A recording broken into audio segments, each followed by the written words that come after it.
Why are summers at the Shalom Hartman Institute so special? Because that's when Jewish leaders and learners, like you and me, travel to Jerusalem to wrestle with big ideas and study with Hartman's inspiring faculty. The Shalom Hartman Institute is a pluralistic think tank and educational center for the Jewish people. Our scholars draw on 3,000 years of Jewish wisdom to develop the ideas we need to face today's challenges.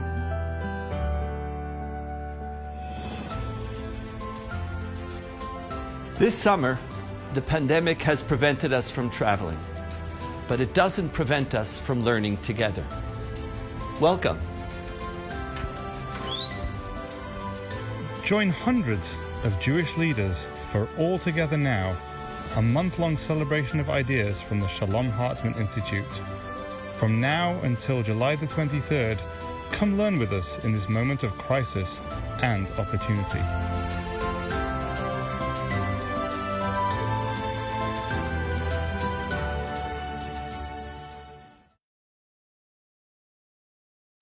Hello, and welcome to the intensive Bet Midrash with Micah Goodman on the challenge of empathy in times of crisis, 4 Jewish philosophical reflections. My name is Shira Schoenfeld, and I'm the head of Chavruta Gap Year program here at the Shalom Hartman Institute, and I'll be introducing our teacher. Chavruta is a fully integrated gap year program for Israelis and North Americans who come together to build a community of equals in the heart of Jerusalem. Here are a few things you need to know before Micha starts. This learning session is a part of All Together Now, Jewish Ideas for This Moment from the Shalom Hartman Institute.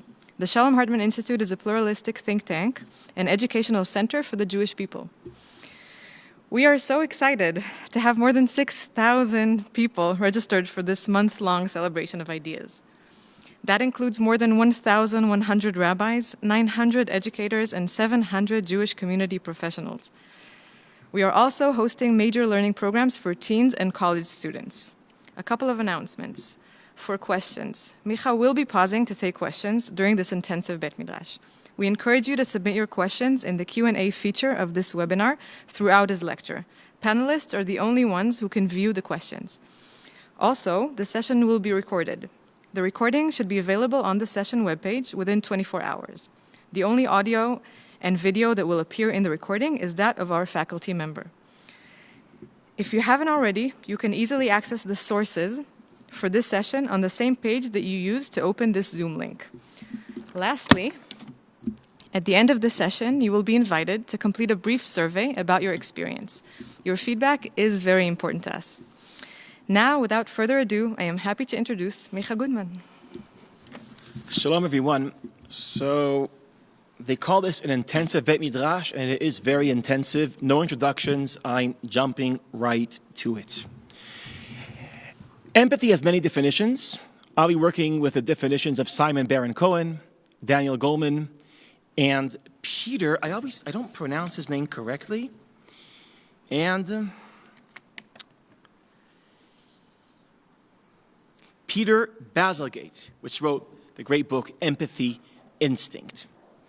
Now, so what is empathy? I'm going to be using this word a lot. What is empathy? So the way I understand it, empathy is the highest form of human connection. 2 people meet, a few people meet, and they connect. And the highest form of connection is empathy. What is empathy? It's the deepest form of understanding. Regular understanding, conventional understanding, is when somebody says something and you understand him or her. You understand what they were thinking when they said it, what they meant when they said it. It's not always easy, but I have an understanding and I share it with any of you with words. And if you understand me, we've created the miracle of understanding. I sent an idea from my mind and somehow it landed in your mind. And if the idea in your minds is somehow similar to the original idea in my mind, if it's similar, then we had communication. Then you understood me. But empathy is more than that. You see, empathy is not when I understand what you are understanding. Empathy is when you are able to feel what someone else is feeling. Daniel Goldman has a great experiment. He describes an experiment in his book, Social Intelligence. It's the following experiment. Two best friends are asked to participate in an experiment, and one friend gets a text. And she's asked to read the text and tell her friend what it says in the text. But there's a catch here. What the friend doesn't know is that she's asked to lie about what it says in the text, to read it, and then to say that it says something else in the text. They measure her blood pressure while she is not telling the truth, and her blood pressure goes up. That's not surprising. When people lie, they get nervous. It's one of the nicest and cutest things about human beings. Our body responds to our language, and when we lie, we get nervous, and the blood pressure goes up. But the interesting part of this experiment is that they also measured the blood pressure of her best friend. And interestingly enough, also her blood pressure went up. Also, she was nervous. So she was asked, "Why are you nervous?" She says, "I don't know, I'm nervous." She's asked, "Did you know that your friend was lying to you?" "No, I didn't know that. That's the first time. Now I know. Thank you for lying." "So why are you nervous?" "I don't know." Daniel Goldman picks up the following insight. She was feeling pressure, but she wasn't feeling her own pressure. She was experiencing the pressure of her friend. That is empathy. Not understanding what someone else understands, but feeling what someone else feels. I remember when I was reading Daniel Goldman's book in Hebrew about empathy, about social intelligence. This was in 2009 or 10. I was trying to explain to myself what empathy is. And I was, at the time, teaching in Tel Aviv University. It was winter, and we were sitting on the grass. And it was one of those days in Tel Aviv where it's very cold, but the sun is out, and blue skies. And I'm sitting with a student speaking about Maimonides, I don't know, but what captured our attention was a guy that was running. If anybody was in Tel Aviv University, there's grass next to Beit HaTfutzot, next to the Diaspora Museum, Beit HaTfutzot. And there was a guy there, barefoot, and it captured our attention because it was very cold, and he was barefoot, and he was running and jumping and doing somersaults on the grass. We also saw the sprinkler, rusty sprinkler, coming out of the grass. And we saw him, and he didn't see the sprinkler. He was doing all these somersaults, and he was barefoot, until he stubbed his toes on the rusty sprinkler. And we were all, "Ay!" Collectively, the entire group. And I said to myself, this is empathy. This person is suffering physically, and just by seeing that, we are all somehow suffering physically. We are feeling something that he is feeling. That is empathy. Daniel Goldman describes how we've all been through this. If you're not a psychopath, you have the ability to experience empathy. He describes how many times, think about all the times you catch somebody doing something embarrassing. What do you feel when you caught someone? What did you feel when you caught someone doing something embarrassing? You were probably embarrassed. But that's weird. They did it. Why are you embarrassed? Because you're feeling their feelings now. You caught their emotions somehow. Empathy is a skill. It's our ability, it's the deepest form of connecting and understanding. It's our ability to feel what someone else feels, but not all of us have the same skill. Some people are very good at this. I have a friend, it's like a radar. He picks up everything that everybody else is feeling. Once he saw me and he said, "Micah, you angry?" And I was, but I was trying to hide it because it's not cool to be angry. And I said, "Why do you think I'm angry?" So he says to me, "Well, I feel anger in me, and it's not mine. I was wondering if it was yours." Now that's like the highest form of EQ. Not all of us are so talented, but empathy is a skill. And what Sherry Turkle and different people that write about empathy, they argue that we could work on this skill. We could train ourselves. We could become better. We could be better. We could have more empathy. Because it's like a muscle. When you practice it, you're better at it. And here's the bad news. It turns out there's a way to measure our levels of empathy. In the past few decades, it's called DAVNA2. It's a test that people take. I never took the test. I'm too afraid to know the results, but there is a test. And every year, especially in America, in the United States of America, they measure levels of empathy. And the bad news is that empathy is down. Sherry Turkle says that empathy is down 40%. Daniel Goldman also says 40%. There's an Australian, Johan Christoph, that says it's down 50%. I also read 30%. Let's use average. Empathy is down 40%. Barack Obama, in a very interesting speech, Google the speech of Barack Obama, he said, I think it was 2011 or 2012, he says, we should not only be worrying about the federal deficit, we should already also be worrying about the empathy deficit. What an interesting term, what an interesting idea, an empathy deficit. Both Adam Smith and Spinoza, in different ways, said that empathy is the engine of morality. Because when you see someone suffering and you are suffering in response, you want to make sure that person suffers less. Because you want to make yourself suffer less. Empathy is the engine of morality and ethics in a society, a civilization that is suffering not only from a federal deficit, but from an empathy deficit is in trouble. When there's a federal deficit, maybe there's not enough money running around in order to sustain an advanced economy. But when there's not enough empathy, not enough love, caring, maybe there's not enough caring to create a functioning society. What do we do about the empathy deficit? This is a very big question. Many people are trying to deal with this. The classic answer, by the way, is that the source, the reason for the empathy deficit, for the fact that there's a decline in empathy, one of the explanations is the rise of digital technology. Sherry Turkle from Boston has this idea. Daniel Goldman speaks about this. Peter Bazalgate speaks about this.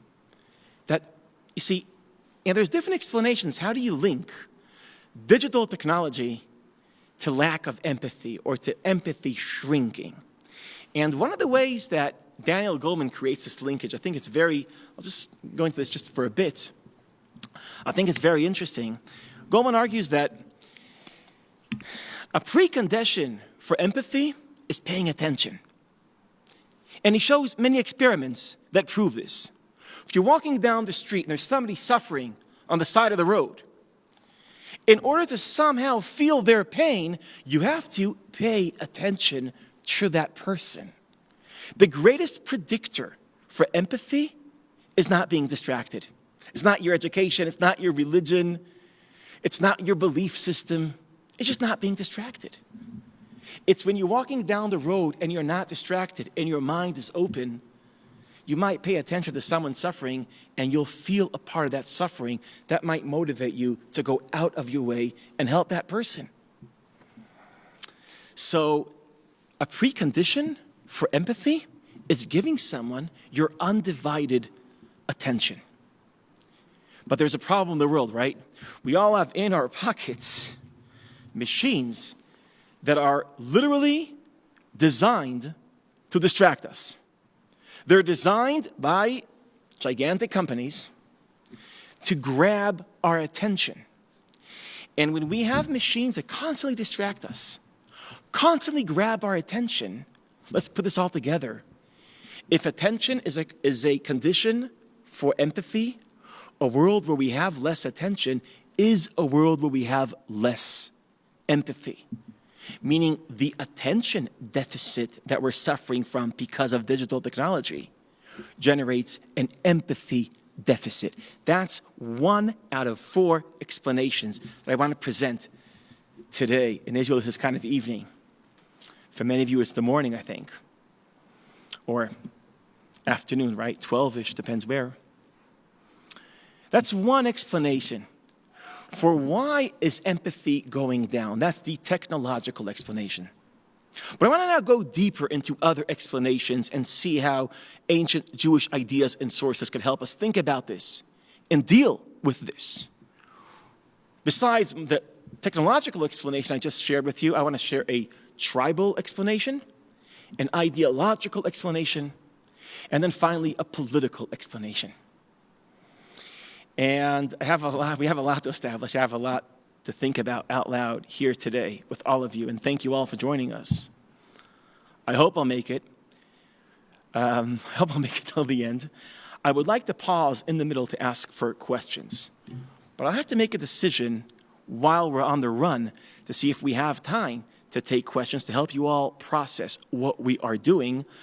But let's, in the meantime, move from the technological explanation to a different explanation, to a deeper explanation, to a greater problem. This is a problem of tribalism. This is a problem that both Jonathan Sacks speaks about and Peter Belazgel, and it's the following problem. There's an experiment. It's a very interesting experiment. It's described very well in the book, The Empathy Instinct. And it goes like this. A group of students get to see or to watch someone, they don't know he's an actor, they think it's real, that is experiencing suffering. And here's how it goes. That someone is playing, is gambling, is playing like the roulette, right? Roulette, right? Where you throw the ball and it's supposed to land on a certain number, and when he gets it wrong, he's electrocuted. He's not really electrocuted, but they don't know that. They think he's really suffering through an electric pulse. And they see him suffering because his whole body language is suffering. Now, the people performing the research are not looking at him. They're looking at the crowd of students. And they're observing their body language, their facial expressions. And what happens every time is classic, right? Every time the actor is suffering, is he's acting out suffering, like he's being electrocuted, the audience expresses the body language of someone suffering. They are suffering. That's empathy, right? They see someone suffering, and they are suffering with him. And that's natural. And that's powerful. And they're asking the people to stop. And if you're not a psychopath, we all have the ability in different levels to feel someone else's pain. But here's the thing, and here's the important, interesting part of this experiment. Before they showed him the person that's being, that they're giving him an electric shock because he didn't gamble correctly, they told him a story about that person. And they told him where he lives, where he was born, where he was raised. And they made sure that his background is exactly like the background of those students. He comes from the same kind of a city, same kind of education, same type of political views, same type of income. He is exactly someone like them. And when they saw him suffering, they were suffering too. With different groups, they told a different story. They told a story about someone, it's the same actor, by the way, just a different story. They told him that he comes from a place in the United States of America that's very much not similar to where these urban students come from. And they told him about his political views, which are very different than the political views of this group of students. And they told him about his education, which is very different than the educational background of these students. In other words, they told him he is different than you. And it's interesting and sad that when they saw him suffering, they were responding less. Meaning they were experiencing less suffering when they were witnessing his suffering. This is something that many people know. This is something that's written about. Jonathan Sacks has a great chapter about this phenomenon in his book, Not in My Name, about religious fundamentalism. It's the following phenomenon. It's easier for us to experience empathy towards people who are like us. Or as Peter Belazgel puts it, empathy towards our own group comes easy to us, and there might be evolutionary reasons for that. That we're wired to have empathy to people within our own group and not towards people from outside of our group. This led both Peter Belazgel and Jonathan Sacks to describe the irony and the problem of empathy. The problem of empathy and the complication of empathy is that empathy brings the best out of us, but it could also bring the worst out of us. It brings the best out of us because it liberates us from egoism. It could bring the worst out of us because when empathy is trapped within our group, directed only to our group and not towards people outside of our group, and it seems like that's how it comes to us naturally, So empathy that liberates us from egoism could promote racism, chauvinism, other expressions of hate or rejection of people from outside your group, from other groups. So empathy brings the best out of us, but it could bring the worst out of us, which takes me to a phenomenon which I want to describe as the paradox of empathy. What's the paradox of empathy? I'm thinking now as an Israeli, okay? I know America's going through a lot now. I'm thinking now a lot about Israeli, as an Israeli. In Israel, there's a very solid, clear majority, which is pretty homogeneous and pretty strong. It has its problems, but it's pretty strong, politically, economically. And then we have minorities. Now, minorities always have two characteristics.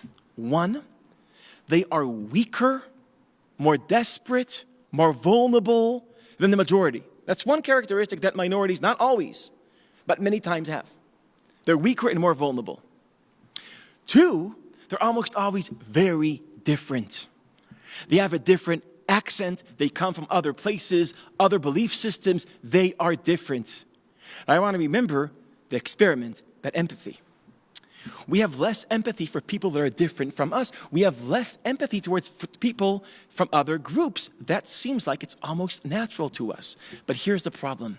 It turns out that the people that need our empathy the most are the people who receive our empathy the least. You following me?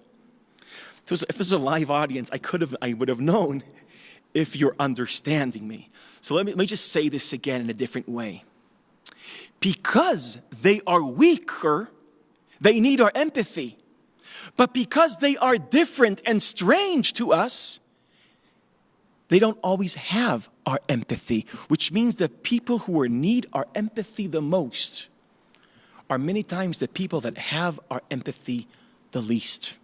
This paradox of empathy, which is born out of the nature, the tribal nature of empathy, leads many people that write about this, that think about this, that are troubled because of different ways of expressing this paradox to say, well, belonging to a group is the problem.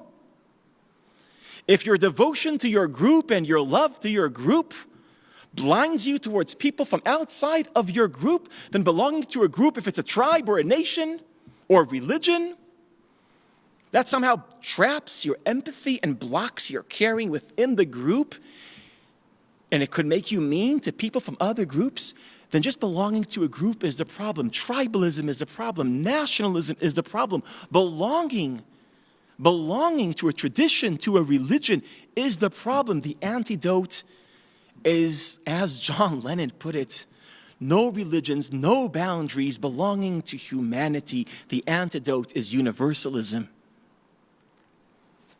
And that does make a lot of sense, right? If my caring for others is trapped in my tribe, my only way to care for others is to disconnect myself from my tribe. What I want to do now is I want to challenge that assumption. I want to challenge that assumption using a prophetic understanding of empathy. How do prophets understand empathy? And this is where we are going to move to we're doing not bad with time. Page number 2, source number 3.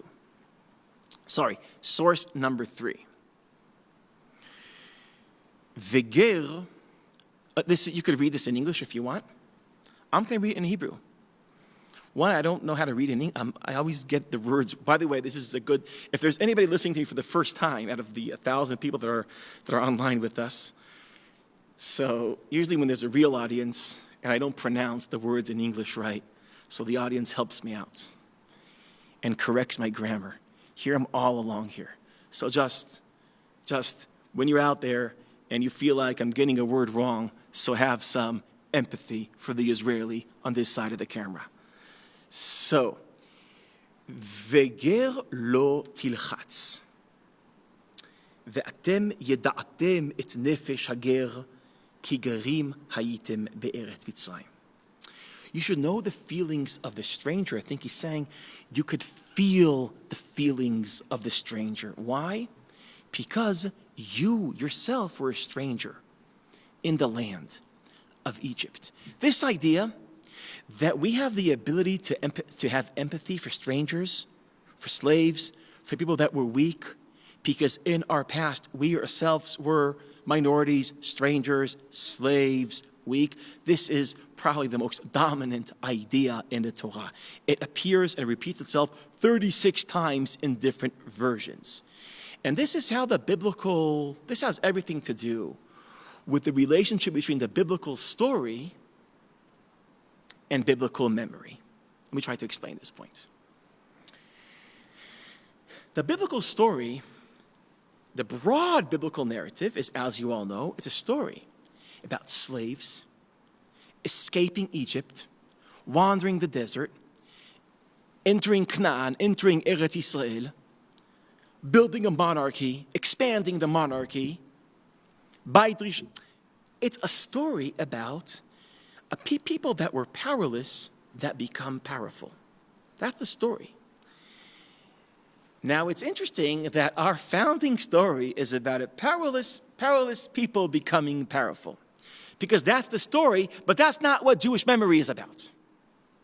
When we think about the way Jewish tradition is directing our memory, it's not asking us to remember the entire story, but only the first half of the story. Think about it. Is there any Chag, any Jewish festival where we celebrate the monarchy of King Solomon, the victories of Joshua, the people of Israel conquering the land of Israel, the greatness of King David?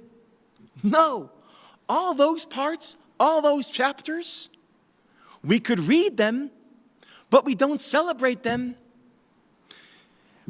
Jewish tradition is not directing our memory towards those parts, the parts where we were strong and powerful. It always directs our memory only to the first part, the part where we were slaves. That's what Kiddush in Shabbat is about. That's what mezuzot, tefillin, lula. That's what the entire infrastructure of Jewish culture directs our minds to one moment in our story. Not the story where not the part we became powerful, but the part that we were powerless. So it's interesting that there's a gap between memory and story, that our memory is focused only in one part of the story. Now that gap is used in the Bible in order to cultivate biblical ethics. Because it says when you are powerful and you see someone powerless, you should remember the days where you were powerless. And as a result, empathize with them. You could feel what they feel. And this is all over the place. Let's just read one more source. Source number 3. When you have a stranger among you, don't deceive him. Don't use the power gap in order to abuse him. He should be just like one of you.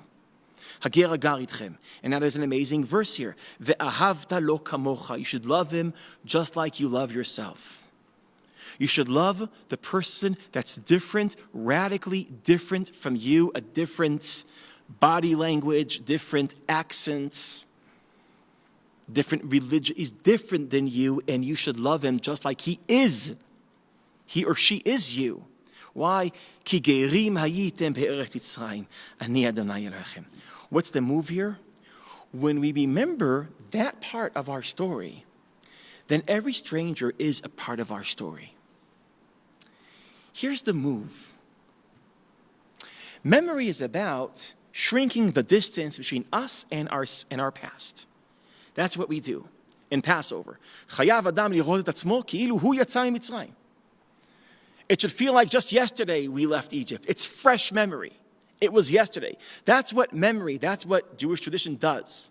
It tries to shrink the gap between us and our past. But what it says here, that when we shrink the gap between us and our past, we shrink the emotional gap between us and strangers and minorities.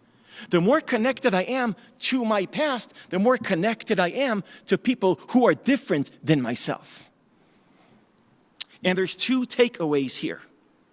The first takeaway is that what the Bible is offering is different than the thesis I presented before. Before I said, well, if in-group dynamics traps my empathy, if belonging to a group, if patriotism, if a sense of belonging to my particular group blinds me from people in different groups, so I should somehow disconnect myself from my group, from my story. The Torah is saying something very different. It's saying, actually, the only way to connect to others is not by separating yourself from your story, but by deepening your connection to your story. The more connected you'll be to your story, the more connected you'll be to other people with their stories. There was an interesting, a few years ago when I was writing about this and thinking about this, I have a confession to make. I don't have Facebook. I know this is hard to hear from many. I don't have Facebook. I'm not on Twitter. I'm not on social media. But I have some friends that when posts go around and they think I might find them interesting, they send them over. And there was this great post of a couple that went out for a restaurant. And they were sitting and they ordered coffee just to start, and then they wanted to have dinner. Or breakfast. I think it was breakfast. Not that it matters. And the waiter comes, and he takes the order, and then he comes with coffee after 45 minutes. It took him 45 minutes to order coffee. They wanted breakfast, and breakfast came in an hour later. And they were looking at this dysfunctional waiter, and they were angry. They were looking around, and everyone else was angry too. But then something happened to them. They remembered that just 20 years ago, they were students in Hebrew University, and they were waiting people too. They were waiters too. And they remembered that in a restaurant, on every 7 tables, usually there's one waiter. They were looking around, there were 20 tables with one waiter, which means someone screwed it up, but it wasn't the waiter. He's running around between 20 tables, forgetting what people ordered, giving them coffee after 45 minutes, absorbing the negative energy of all these clients that are frustrated and taking their frustration at him. Suddenly, they saw him. Suddenly, they felt what he's feeling. They left, giving him a gigantic tip, and they said, "Thank you." And in the post, which went viral, it went viral because this is how the post ended. When we gave him that tip and we said, "Thank you," we gave that tip to ourselves. We were him 20 years ago. That's the power of memory. As opposed to the myth of universalism, that you think that when you escape your story, you could empathize with other people's stories. Maybe it's the other way around. It's paradoxically through connecting to your very unique particular story that enables you to connect and feel other people's stories. It's the power of the group, of the story of our group, that enables us to feel other people's pain. And the second takeaway is that maybe empathy, according to the Bible, towards strangers is not about breaking the boundaries of the group. It's about expanding the boundary of solidarity. It's about seeing the stranger and understand, yes, he belongs to my group because I am a stranger. So minimizing the gap between me and my past minimizes the emotional gap between me and others. That was my second take about empathy. The first one was Sherry Tuckel's idea that the greatest threat to empathy is technology. The second is that in-group dynamics, patriotism, tribalism could threaten empathy, but the antidote, according to the Torah, or at least the verses I shared with you today, is not to disconnect yourself from your group and its story, but to hyper-connect yourself with your group and its story. Okay, I think I'm doing okay, and I think we have a moment here, maybe 3-4 minutes, to take a question or two and let people process what we're doing. So Dalit, I'm up for questions, if there is any questions that rose in the first half of this lecture. You received two questions that were focused on how we understand this idea of empathy as it relates to others. So I'm going to read them for you right now. So can you relate this empathy postulate to the burning question of the day, the Jewish community's empathic response to Black Lives Matter, which has become a worldwide phenomenon? Empathy is being expressed globally. And similarly, there was a question earlier in your presentation about how those in Israel in particular, and then more broadly, Jews globally, are supposed to understand the relationship to the Palestinians at various moments. Yes. Again, these are two great examples. And again, I just want to say, the impulse of saying, I can't understand someone that's different than myself, and my only way to understand him or her is not to be myself.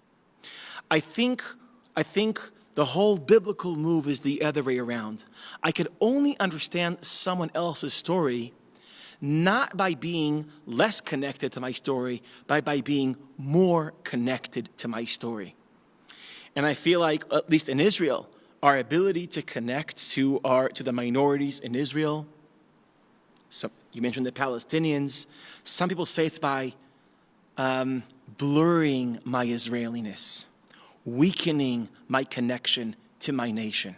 Think that what the Torah is saying here is actually I can amplify my empathy and feel someone else's pain by deepening my connection to my story, specifically, to the weakest part of my story. Thank you for that, Dalit. That helped me try to clarify. Now we're going to go into something which I find the best.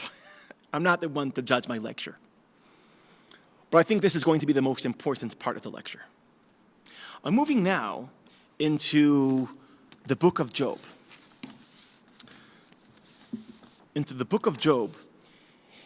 Now, Job, I'm going to offer a much broader reading of Job next week in a special session about Job.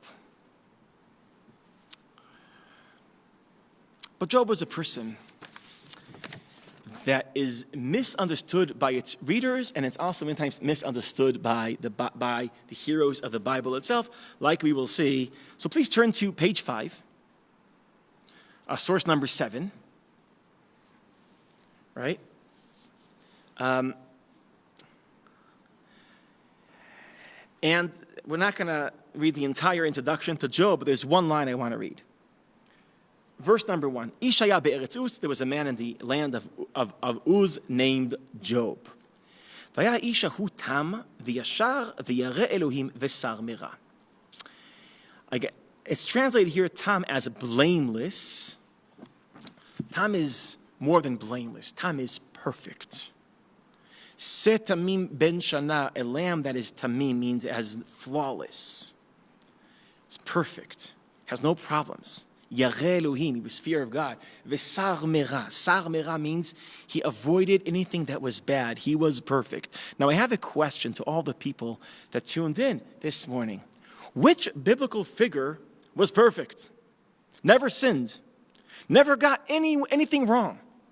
And it's a trick question because you won't be able to find someone like that in the Bible. Not David, not Solomon, not even Moshe, not even Noach, not even Abraham.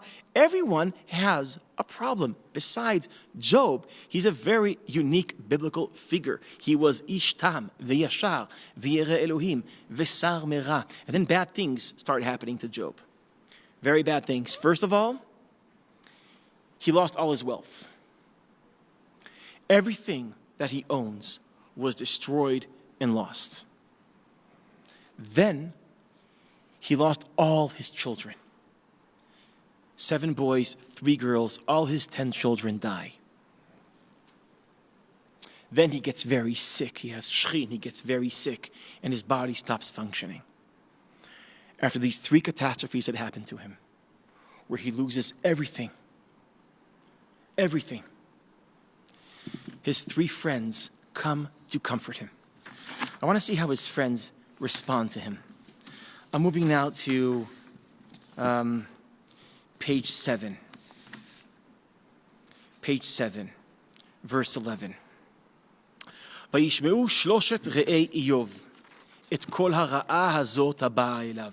When his three close friends heard the catastrophe that happened to Eov. ויבואו איש ממקומו. They all left their comfort zone. They left their countries. They left where they are, and they went to him to comfort him. Eliphaz התימני ובלדד השוחי וצופר הנעמתי. These are the names of his three friends. ויוועדו יחדיו, and they meet. לבוא לנוד לו ולנחמו. They all get together and they walk towards Eov to somehow offer comfort for this person that lost everything. וישאו את עיניהם מרחוק, and they see him from far. ולא הכירוהו, and they couldn't recognize him, because he's destroyed from within and from without. His soul is destroyed. His body is destroyed. They can't recognize him. ויסעו כולם ויבכו, and they start weeping. They see him and they cry. That's their reaction to his sorrow. ויקראו איש מעילו. Now they tore their clothes. ויזרקו עפר על ראשם השמיימה, and they put dirt on their head. וישבו איתו לארץ 7 ימים ו7 לילות, and they sit with him on the ground, on the floor, for 7 days and 7 nights. ואין דובר אליו, and there's silence. They don't say anything. כי ראו כי גדל הכאב מאוד. They see the suffering. And they realize something so deep. They're such close friends, such great people, that at this moment it's not about what they say. It's just about being present with him. And this is a great description of empathy. They see his sorrow and they're filled with sorrow. They see his pain and they experience pain, and they're just there not to explain anything to him, not to comfort him with words, just to be there, just to be present with him. And then something happens. After this great moment of empathy, something happens. It's a long story. I'll tell it very shortly. Eov starts talking. After 7 days of silence, Eov starts talking. Vayikalel et yomo, and he curses the day he was born, and he starts cursing the date he was born on, because his life became so miserable. And he says, I didn't do anything wrong, and all these bad things happened to me. The chapter later, Eliphaz HaTeimani, one of his friends, says, how can you say that you didn't do anything wrong? Zechorna mihu naki ve'avad. You should know that, when bad things happen to people, there's a reason for that. Applying, hinting that bad things happen to bad people. So if something bad happened to you, maybe you're not such a tzaddik. Maybe you did something wrong. Now, this continues. And there's a moment, I'm now in chapter 9, where Job doesn't buy that. Actually, he doesn't buy this entire book.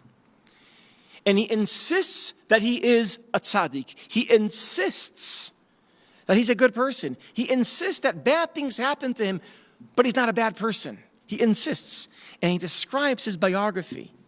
This is, I'm now in source number 9, where he says, let's say verse number 6.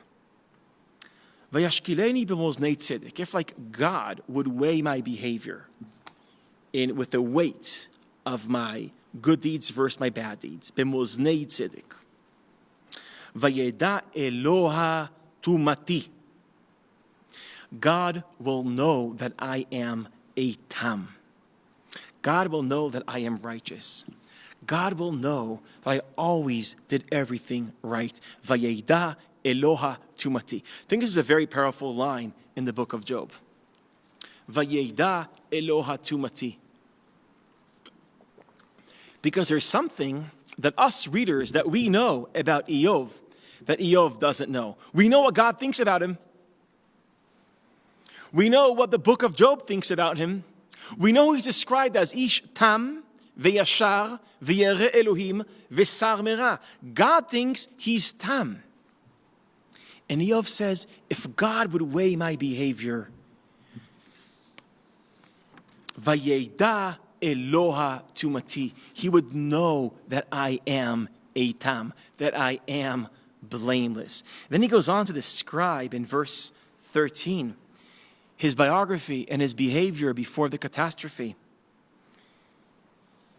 It turns out, before the catastrophe, he was a judge, respected in his community. People took all their problems to him, and he solved their problems. When a slave comes to him, so he will always do the right thing and judge him rightfully. Even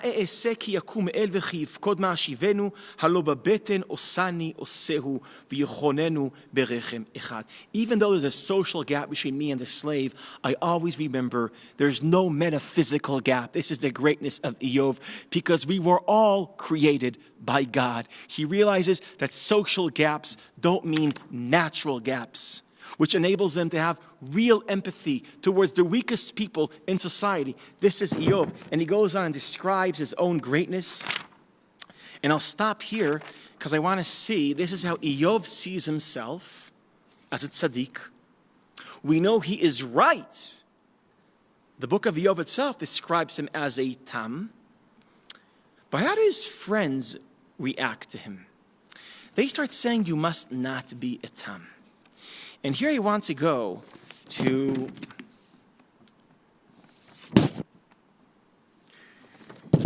in page 8. In page 8 to Eliphaz HaTeimani. But before we go to Eliphaz HaTeimani, I want to notice something that happened in the book of Job. When they were sharing silence, they felt each other's pain, or his friends felt his pain.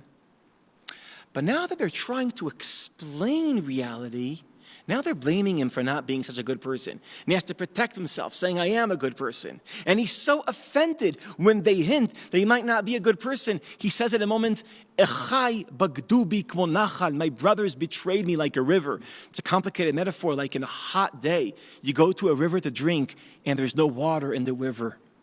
In the hot day, when I needed you, you came and you preached to me that I'm not a good person. I just want to notice, when they weren't talking, there was empathy. They felt each other. Now that they start explaining, now they're divided. What happens when words start dividing us? Now, this reaches its peak in the monologue of Eliphaz. Eliphaz is like the leader of the three friends. And it's a very problematic monologue of Eliphaz. You see Eliphaz in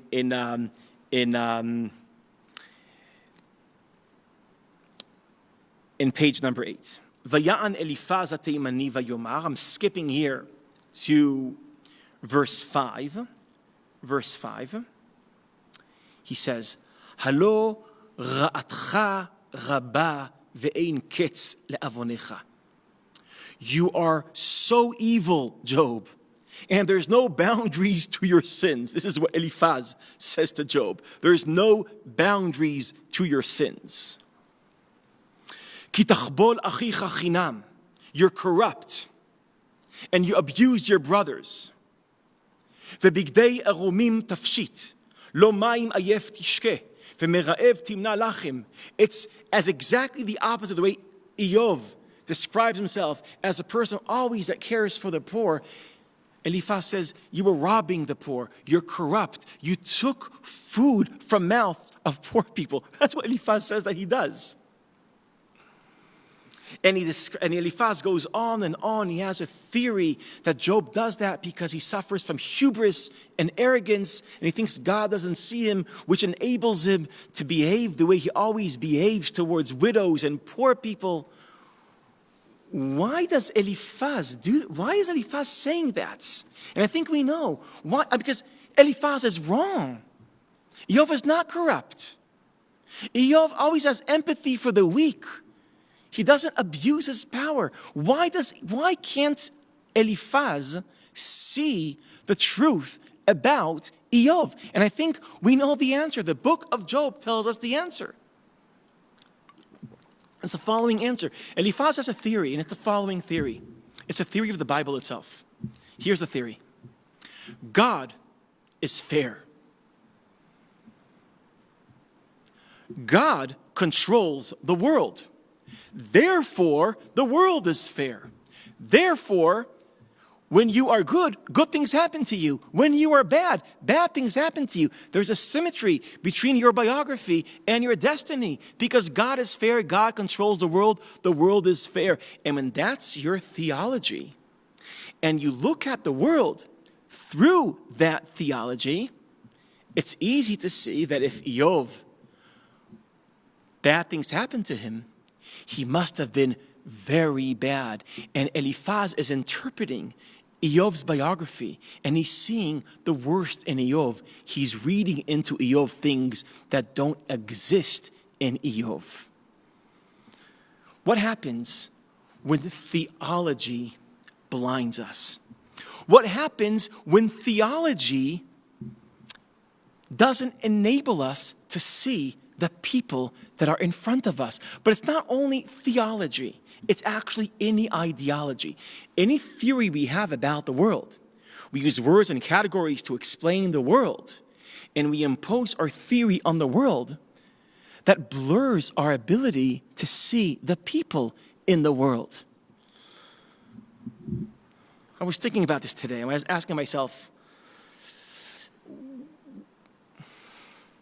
there's many ideologies I belong to and I believe in, and many values I think we should use and be inspired by in order to make a better world. I asked myself, what's my ideology? What's the ideology that has most influence on me? And I think it's Zionism. I wake up every day. No, not every day. In my best days. And I ask, how do you make Israel a better place? How do you strengthen Israel? I feel like I'm a passionate Zionist. I think it's fair to say I am a passionate Zionist. But I realize that when I look at the world only through the lens of Zionism and I try to see people, I tend to see people through only one question. Are they pro-Israel or not pro-Israel? And I have to understand that you can't shrink people to one question and one question only, and that is what ideologies do to us.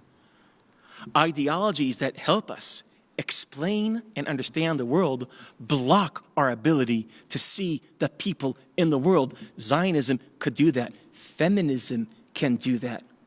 When you look at the world through the lens of one ideology, it's hard to see people. Communism could do that. Socialism could do that. Capitalism could do that. Vegetarianism can do that. Liberalism can do that. Any ideology that we use to understand the world could block our understanding about the people in the world. The book of Job is a calling. It calls us to look at people not through the lens of ideology, not through the lens of theology. Now, isn't this amazing? Because the theology that the friends of Job are using to understand Job is the theology of the Bible. Job is the most misunderstood person, and he's not understood by his friends because they use the theology of the Bible to understand him. The book of Job is the book about the failure of his friends to see their friend because they're looking at him through the lens of theology. So the Bible is asking us to look at people not through biblical theology. This was my third insight into empathy and what blocks empathy. It's not only technology. It's not only in-group empathy, in-group dynamics. It's also ideology. And finally, by the way, let's just think out loud. What's the connection between the calling of the book of Job? Through the book of Job, the Bible tells us, don't measure people through biblical theology. The Bible tells us not to measure people through the theology of the Bible itself. The calling of the book of Job is to see people clearly, not through ideologies. Now, I want to just think out loud. Explanation number 2 is the prophetic understanding of empathy is the more I connect to my story, the more I can understand other people's stories. The book of Job is saying something else. The book of Job is saying you should liberate yourself from your ideologies in order to understand other people. I want to make now the connection. Our connection to our stories connect us to other people.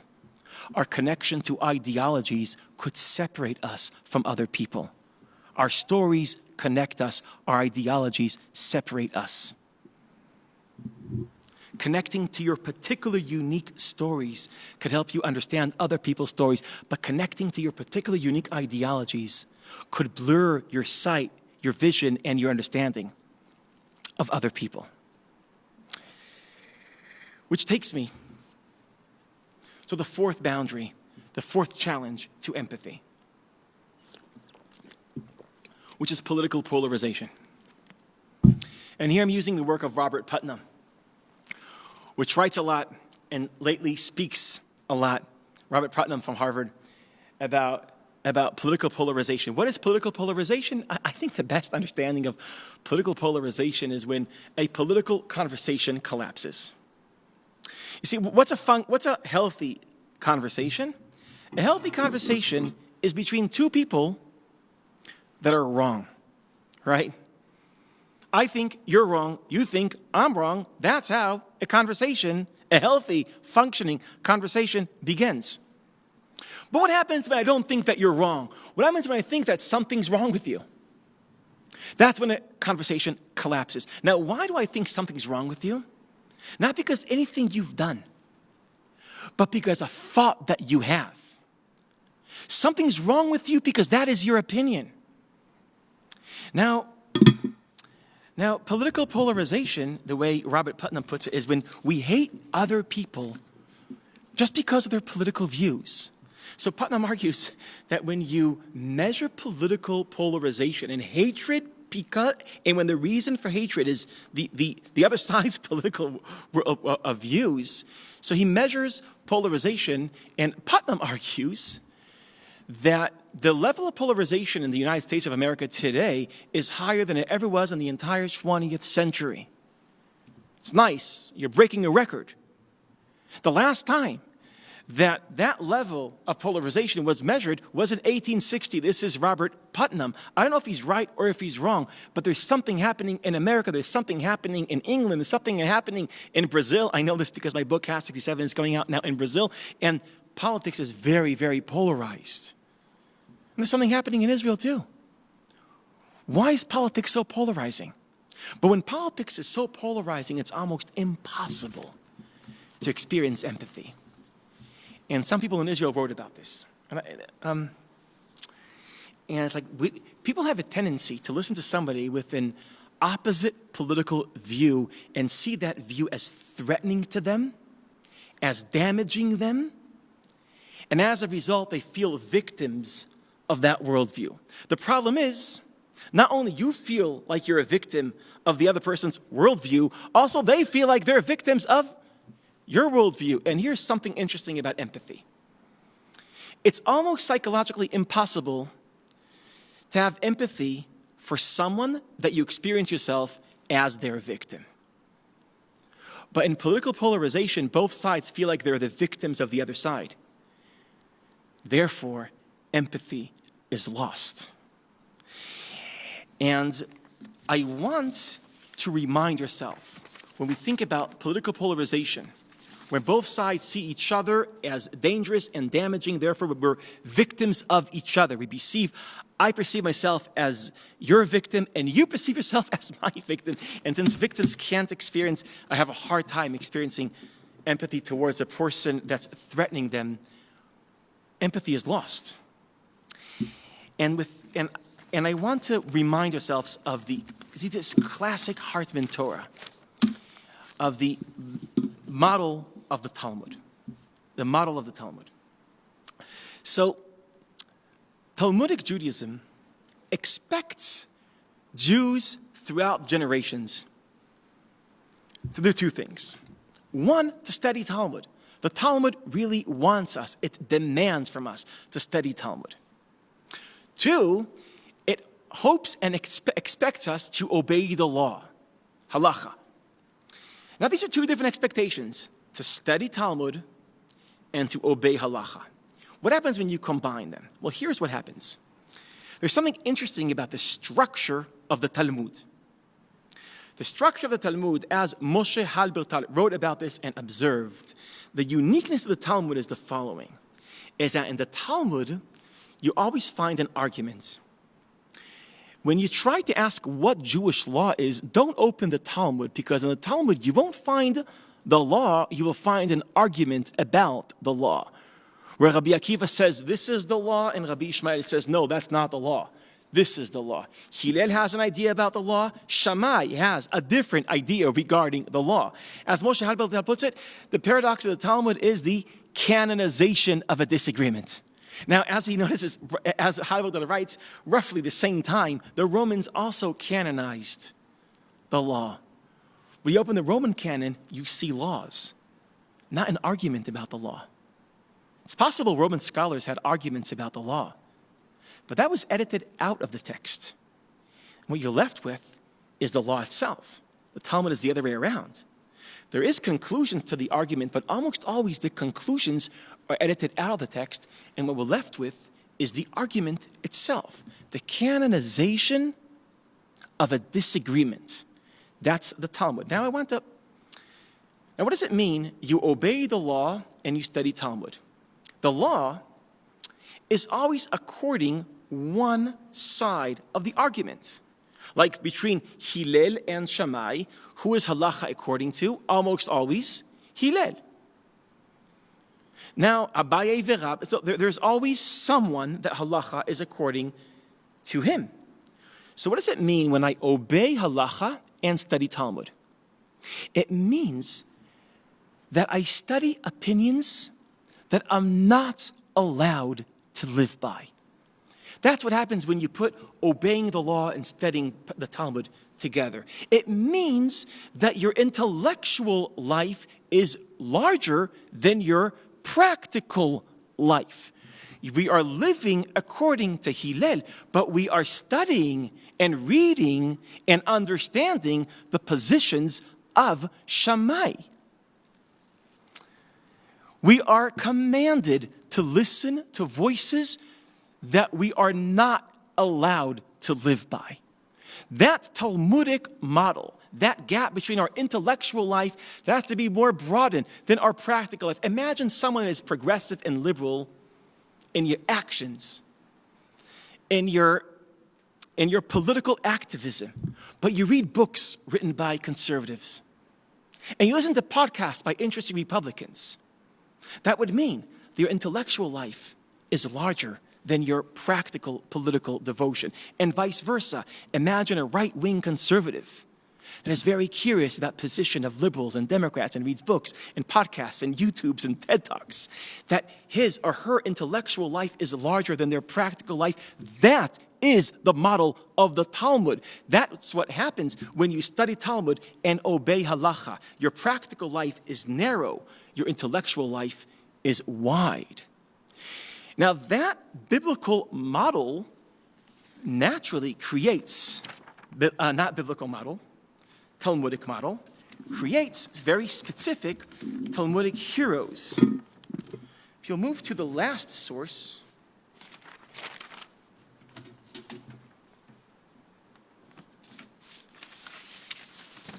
supposed to be in your last page, I think here. In page number 10. Page number 10. The Talmudic world that canonizes an argument and thinks you're supposed to study positions that you're not allowed to live by also creates heroes who you're supposed to admire. Who does the Talmud admire? So look at, let's say, source number 11. Amar Rabbi Abahu, Amar Rabbi Yochanan. Rabbi Abahu is quoting Rabbi Yochanan. That is saying, Talmid hayalo leRabbi Meir. There was Rabbi Meir had a student, Vesumchu Shmo. שהיה אומר על כל דבר ודבר של טומאה, 48 טעמי טומאה. ועל כל דבר ודבר של טהרה, 48 טעמי טהרה. תנא, תלמיד ותיק היה ביבנה, שהיה מטהר השרץ ב-150 טעמים. Running out of time, let me explain this very quickly. In the Bible, there's many animals that are impure. But the most impure animal is the sheretz. In Leviticus, it says that the sheretz is something that usually if it's an impure animal, if you eat an impure animal, you become tameh. You become impure. But a sheretz is an animal, and there's only 8 types of them, that you become impure not by eating it, but just by touching it. That's how impure it is. Now it says, what does it take to be a member of the highest forum of Talmudic world, the highest intellectual forum of the Talmudic world, the Sanhedrin? You have to be a person that can find reasons why the sheretz is pure. That's what it means. That's what it takes to be a member of the Sanhedrin. And they tell here also a story about a person that could find 150 arguments to prove that the sheretz, the most impure animal, is pure. Now, what does that mean? What does that take in order to think that something that you know, you believe is impure, to find 150 reasons why it is pure? What does that take? So it obviously takes very, very serious intellectual sophistication. You have to be brilliant in order to make the argument why the impure is pure. But it doesn't only take intellectual cleverness and depth. It also takes a mind that is psychologically elastic, flexible, that you could create an argument why something that you believe is not true is true. It's not a coincidence that the Talmud, that canonizes a disagreement and forces people to study positions that they're not allowed to live by, admires the kind of people that could look at an argument they disagree with and offer 150 reasons why we should agree with that. This ability, this intellectual flexibility, is called by the great writer, the great feminist, Carol Gilligan, radical listening. I think the Talmud is a great example of what Carol Gilligan calls radical listening. What is radical listening? Well, as Gilligan puts it, when you meet someone that presents a worldview that's different than yours, we usually respond with judgment. What does that mean about him or her that that's their worldview? We respond when we're left-wingers and we hear a right-winger, we respond with judgment. When we're right-wingers and we see left-wingers, we respond with anxiety, we feel threatened, and we respond with judgment. Gilligan says, what happens, and this is her definition for radical listening, when we replace judgment with curiosity. Instead of judging the person for having that worldview, becoming curious about that person. Why? Because they have that worldview. You see, judgment comes from anxiety. And there's something interesting, the relationship between anxiety and curiosity. Both anxiety and curiosity are a response to the same thing, otherness. When you see something different than you get scared. But you see, you could also get curious. You're scared because it's different, but you could become curious. Why? Because it's different. Carol Gilligan says, radical listening is when we replace judgment with curiosity. Judgment is I'm saying why I think that person is wrong. I'm quoting Gilligan now. Judgment is when I'm asking myself why I think that person is wrong. Curiosity is trying to ask, why does that person think he or she is right? Try to see the world from their point of view. And I love the term radical listening. Because usually people that see themselves as radical, they're shouting, they're protesting, they're yelling, they're speaking. Gilligan brings it around and says, try to do radical listening. Listen in a radical way. Make an effort not to think why that person is wrong, but what's the light in what that person is saying? Why does he or she, why do they think that they are right? The Talmud is a calling for radical listening. The Talmud is a calling for us to escape our own views just for a minute and try to see how the world looks like from someone else's view. I want to start wrapping up. What are the 4 threats to empathy? We spoke about technology, tribalism, ideology, and political polarization. And the antidote to technological distraction is paying attention. It's shutting your phone sometimes. It's focusing. The antidote to tribalism that blocks your empathy, according to the Torah, I think, is overcoming your impulse to escape your national story and actually deepening your connection to your national story. Because when the distance between me and my past shrinks, the emotional distance between me and other people shrinks too. Then there's ideological distance. When I use great fixed ideologies to understand the world, I misunderstand the people in the world. Eliphaz can't understand Job. He can't see Job because he's not seeing Job. He's seeing his ideology, and he's seeing Job through his theology, his ideology.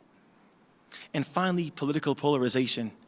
And the antidote to polarization is radical listening. Now, I want to notice something. So I could summarize and I say, okay, focus, remember, look at the world clearly, not through ideologies, and listen. Listen radically to other people. We could wrap it up that way. But there's a tension between these 4 ideas, right? Because the biblical calling for empathy is empathy with people that are weaker than you. The Talmudic call for empathy is empathy with people that think different than you. The biblical calling for empathy is when you're rich and powerful to feel the pain and suffering of people that are weak and vulnerable. That's the prophetic calling for empathy. The Talmudic calling for empathy, what Simon Baron Cohen has called cognitive empathy, is when you're a right-winger, try not to reject the left, but try to deeply, radically understand the left. It's not about empathizing with the weak. It's empathizing with your opposition, with people that oppose to you. And I have a question. Is it possible to hold together the biblical model of empathy and the Talmudic model of empathy? Is it possible to empathize with the people that are weak, with minorities, and empathize with people that criticize the way I empathize with minorities? Is it possible to hold the biblical model and the Talmudic model of empathy together? It's usually not easy, because we're inspired with biblical empathy that generates activism to fight for vulnerable populations. Usually, it's very hard to empathize with people who are against that. And vice versa. When you empathize with people that have a different version of Tikkun Olam, it's also harder to be passionate in your Tikkun Olam. So how do we put these pieces together? They don't fit neatly, but I want to put them, even if they don't fit neatly, to organize them and put them together. And that's what I try to do in this lecture. How do you focus, pay attention so you could feel empathy? How do you connect to your vulnerable stories so you could feel other people's vulnerable stories? How do you not let strict ideologies blur your vision of reality? And how do you empathize with people that think different than yourself? How do you listen radically. These are 4 very big questions.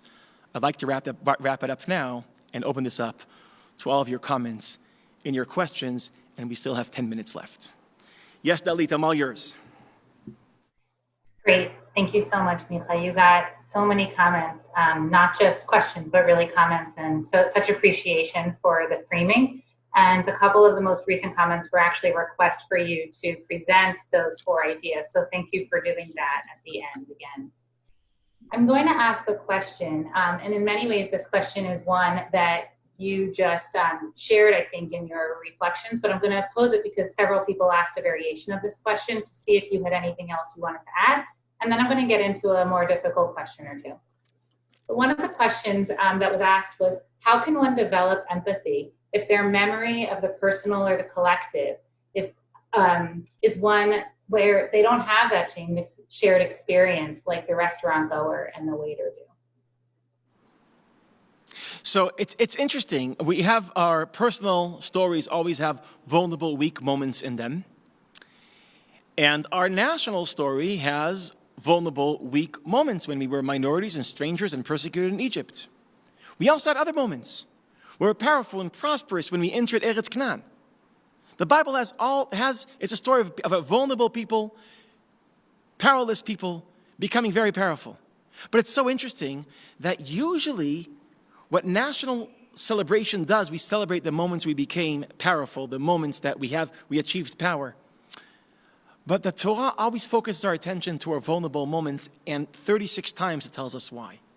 Because only when you're connected to your moment of vulnerability can you understand what it means to be vulnerable, and you could have empathy with people that are vulnerable. So the antidote to the paradox that it's hard to have empathy towards people that are different than you, through memory, I blur the notion that they are different than me. Thank you. Another question was, how do you decide when remembering a group's story is actually a hindrance to empathy? An example is those who remember the Confederacy and the use of their own history to justify continued oppression of persons. Very good question. Rashi is on to that. Rashi says, that's what it says in the Torah. So Rashi says, Rashi realizes that it could go the other way around. That your memory as being persecuted, it might energize you to persecute other people. Some have to give it back. Somehow, if I had bad moments, so I have to somehow, like this is pathologies that people that were abused many times grew up to be people that abuse. So that could happen to nations too. So yes, Rashi is very well aware that our experiences in Egypt, and I guess all historic memories of Jews could actually, memory of pain could make you have less empathy and feel entitled to power. It could do that. And it could also amplify empathy. It could go both ways. What the Bible tries to do, it tries to channel the memory of vulnerability and direct it towards empathy and not anything else. There was another question about language from several people. People wanting to know what the word in Hebrew was for empathy. There was a question of, is it the same as rachamim, which is what we think of as compassion? Okay, I think biblically it's ve'atem yeda'atem et nefesh shagir. Yedi'ah is a very intimate connection with other people. It also says ve'adam yada et chava ishto. And the prophet Hosea also used yedi'ah. So Heschel understands empathy, or he calls it sympathy, with yedi'ah in the Bible. In modern Hebrew, empathy is empatia.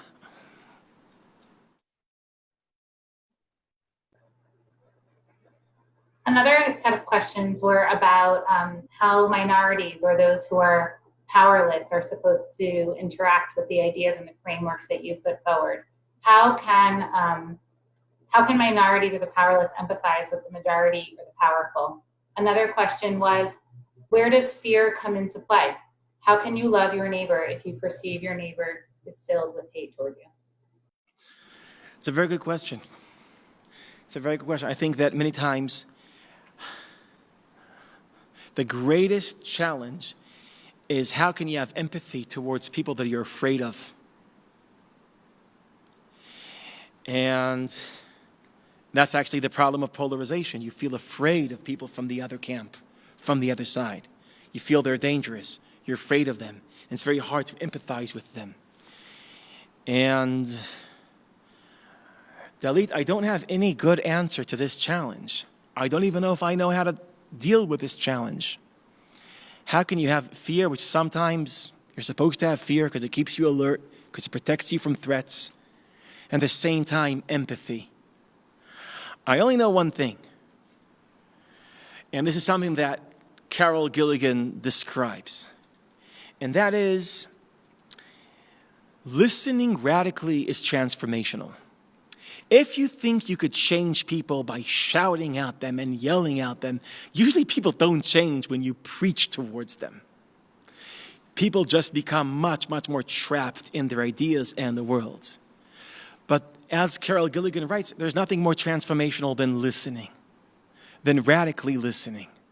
If somebody thinks that listening means accepting, that's not understanding what listening does to people. What listening does to people, when you truly listen to someone, that enables them to let go of some of their opinions that block their ability to listen. Because when people are confronted with great listening, they want to listen to, and poisonous ideologies that block their ability to listen have a tendency to deteriorate. So listening is not accepting. Listening, as Carol Gilligan writes, it's radical because it's transformational. Micah, I'm hoping that you can expand upon that idea. Some of the other questions that came up are, people were very taken by your idea around listening, but what happens after you listen? What's that transformation that comes? What do you think are some of the things that you would hope, or does Carol Gilligan suggest are the things that happen to people upon that kind of deep listening, radical listening? So listening, I know from my experience that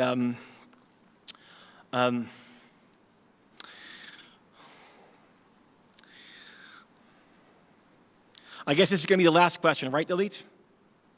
Yeah. Okay, so let me just offer, and you see, in Israel, and I'm speaking as an Israeli, I know a lot is going around in the United States, but I can only share my story and my experience, and maybe that will help other people to deal with their stories and their experiences. But in Israel, there's something that you notice. Israelis are very creative, very out-of-the-box thinkers. And a lot has been written about this, right? The startup nation, and you go into any startup company, you see people exchanging ideas, and when they exchange ideas in a way that generates new ideas, they always enter conversations thinking one thing, and they leave the conversation thinking other things. They change doing conversation. That's how creativity is generated, through conversation, a conversation where everyone is deeply listening to each other. Because radical listening changes you, and it brings the better parts out of you, and it makes you creative.